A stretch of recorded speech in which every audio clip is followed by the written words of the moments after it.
Welcome to the Glenn Beck program. Oh, how far we have come as a nation. I want to ask you a question. Who are we as people? Who are we? The New Hampshire Democratic activist and state representative candidate Keith Halloran said this right after the tragic plane crash that killed Ted Stevens. He posted on Facebook, quote, "I just wish Sarah and Levi were on board." People died on that plane. Sarah and Levi were not on it, but apparently shame was. Hello, America. I'm so glad you're here, and I want to thank you for watching. We're in an amazing and historic place and time in our country. We are in a time where we have to be better than who we were yesterday. And man, that's hard. That is hard to do. I would ask that you join me here every night and we help each other out, because we're in for some tough times. And I want to talk to you tonight about where we're headed. And I hope I'm wrong. But there's a couple of things that came out of the news in the last couple of weeks that are connecting for me in my head, and it makes me a little nervous. Let's start in Atlanta. There was quite an amazing scene just outside of Atlanta yesterday in the small suburb that is just, it's called East Point. Well, news spread that applications for Section 8 government housing were being accepted. Applications. Now, 40,000 people live in this little area. 30,000 of them showed up into a parking lot in the sweltering heat, hoping, get this, for a chance at getting on a waiting list for federal help paying the rent. Dozens were treated for heat-related issues. The crowd often broke into chaos. The media reported that it was the police who acted aggressively. Who even knows anymore? A toddler reportedly had some sort of seizure. In all, they handed out 13,000 applications. The prize, again, a chance at getting on a waiting list for 455 Section 8 homes. This is just to get on a waiting list for homes that aren't even available yet. I saw that and I thought, how bleak must your future seem to you if you actually think the best option is to go wait in line to get an application to be on a waiting list for housing that will not be available for years? Do this many people really believe their situation will not improve enough in the next few years to be able to afford their own place?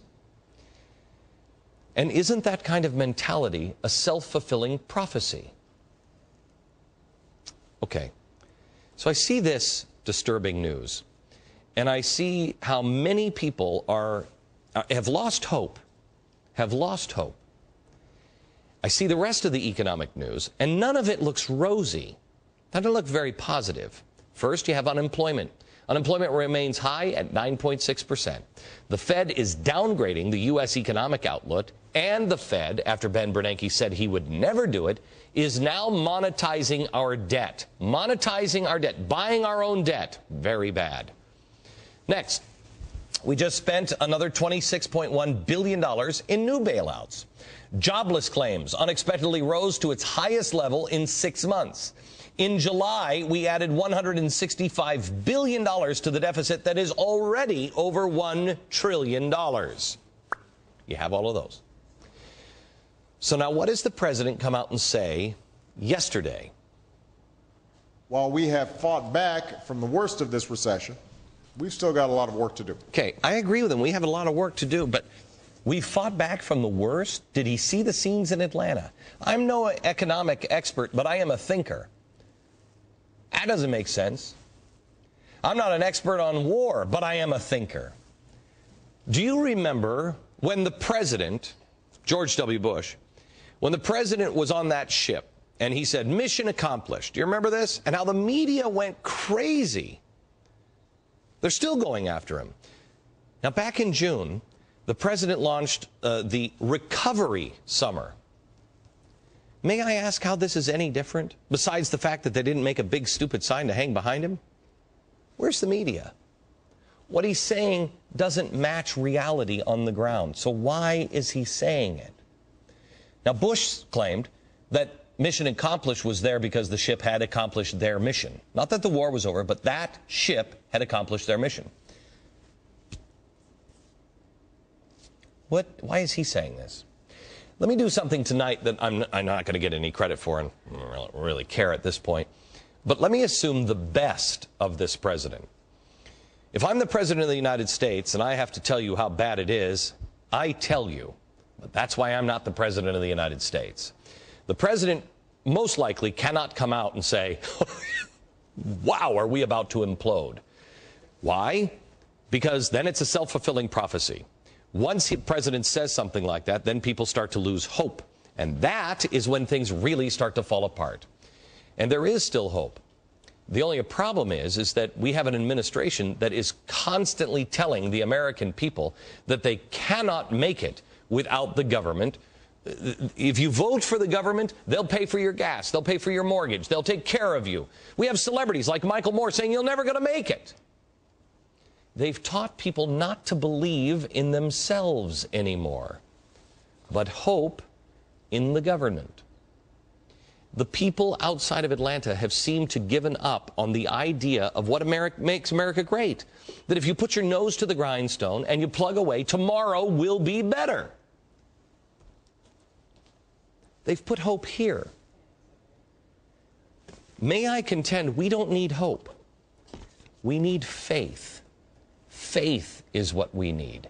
Faith in being able to use our God-given abilities. Faith to be able to call down miracles. Faith to expect that things will get better. I told you, 3 years ago, I think on radio, I said, you got to read up on the Weimar Republic. Read up on the Weimar Republic. Now, I had a guy who I referred to on radio as Deep Throat, a guy who was in all of the meetings.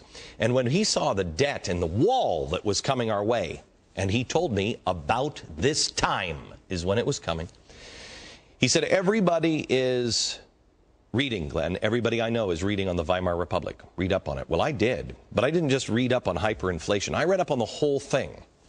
And we are mirroring almost every mistake that they made that eventually led to hyperinflation, a breakdown of society, and eventually totalitarianism. In Weimar, once the average middle-class person realized that it didn't matter what they did, it didn't matter, they'll never get ahead. And this is what you're seeing now in Atlanta on the lower class. It doesn't matter what they do. They'll take out Section 8 housing 2 years from now because they know they'll never get ahead. When that moved in Germany from the lower class to the middle class lost hope.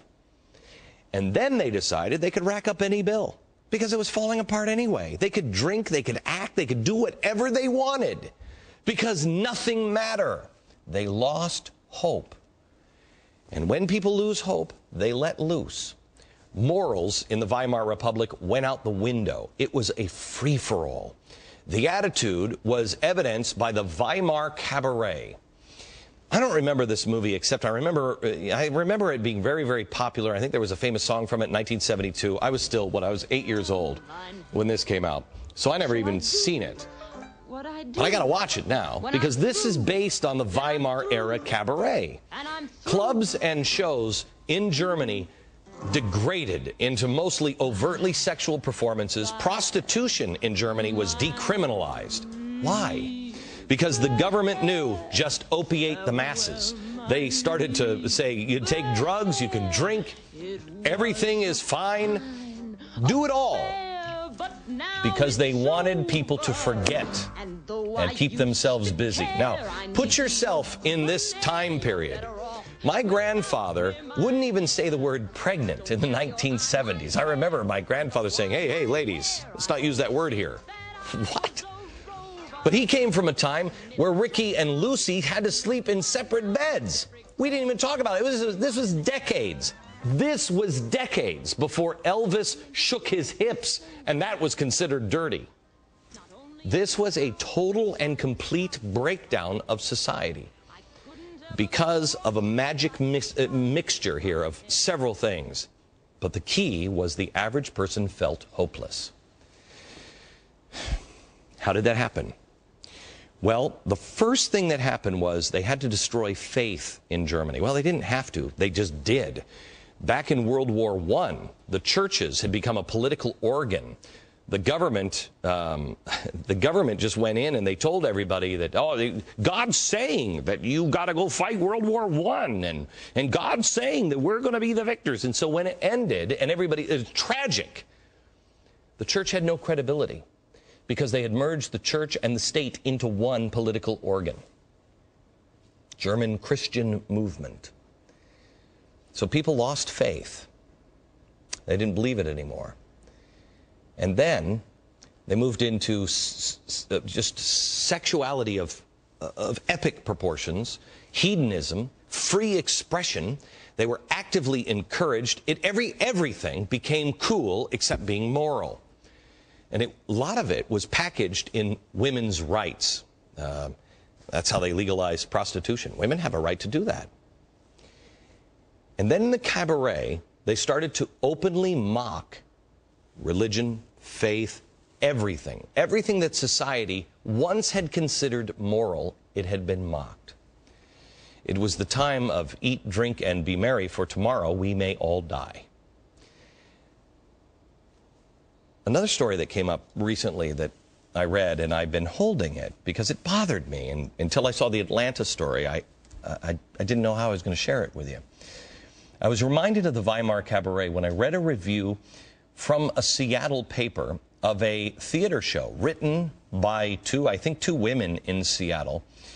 And the show was mocking religion, Tea Party goers, me, really everything.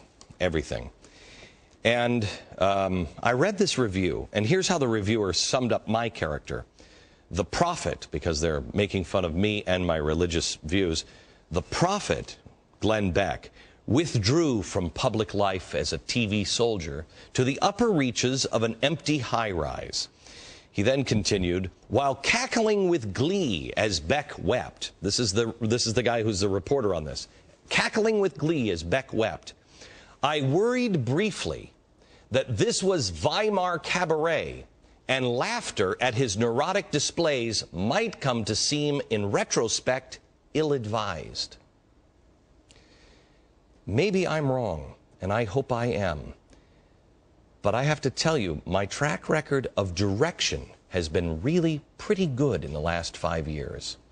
I'm asking you as a nation, as a citizen, look at the facts and see the direction we're headed. I showed you the economic news at the beginning of the program. I started with a plane crash. A state rep says, I wish Sarah Palin would have died. Had you even heard of that, really?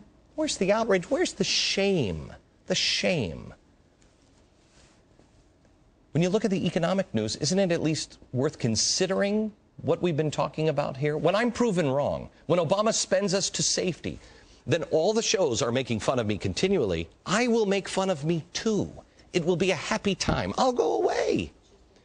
But no other time in the history of this planet does bigger and bigger government end well, when it is coupled with the perversion of faith, elites and elite scientists. I mean, remember, Weimar was the heyday of science. Eugenics, science was critical to Germans at this period. And then commerce and financial struggle. When these are coupled with bigger, growing government, it's trouble. It doesn't work. It doesn't ever work. Trouble.